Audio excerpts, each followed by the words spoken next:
If you watch the video until the end, you'll see photos that I took through the SV 8x32 and the Chinon 7x35, and you'll see the difference. Hello everyone, you're on the Stock Rat Zoom channel.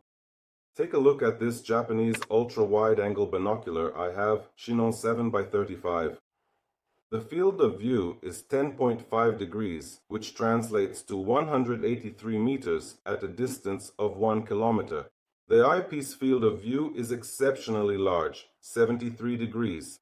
This binocular was manufactured, I believe, sometime in the 1970s or 1980s. And for those people who are looking for binoculars with a very wide field of view, don't rush. First, watch this video. I've come across binoculars with a field of view of 11, 12, and even 13 degrees. But that doesn't mean you'll have a pleasant viewing experience with those binoculars.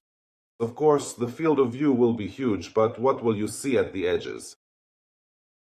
All in all, I'd better not beat around the bush, and instead, I'll show you as quickly as possible what the image looks like through these binoculars.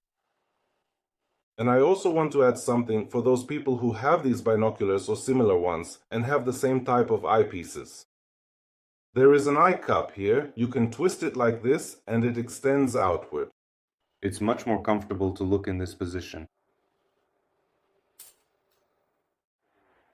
This binocular has quite a lot of distortion and noticeable spherical aberration.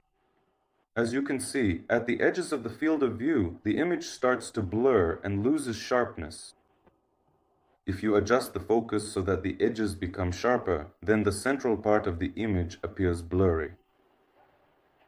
This clearly demonstrates the compromise of such an optical design. It's much easier to achieve an ultra-wide field of view than to ensure high image quality across the entire frame at the same time. Not every ultra-wide-angle binocular guarantees high image quality. A wide field of view is impressive, but often such models come with compromises. Blurring at the edges, lower sharpness, distortion, and less comfort for the eyes. For observing nature, not only is a wide field important, but also high-quality optics, good color reproduction, and comfort during prolonged use. Sometimes a binocular with a slightly smaller field of view provides a much better and more pleasant image. For an ultra-wide-angle binocular to have truly perfect sharpness across almost the entire field of view, a very complex and expensive optical design is required, with high-quality lenses, precise adjustment, and good optical coatings. That is why truly high-quality wide-angle and ultra-wide-angle binoculars usually cost a lot. I also took several photos through the SV binoculars. As you already know, this is still a budget model, but it's modern, with up-to-date optics and a more thoughtfully designed system. Yes, the field of view here is much narrower than in ultra-wide-angle binoculars, but pay attention to something else, how sharp the image remains almost from edge to edge. This is where you can clearly see the difference between just having a wide field of view and truly high-quality optics.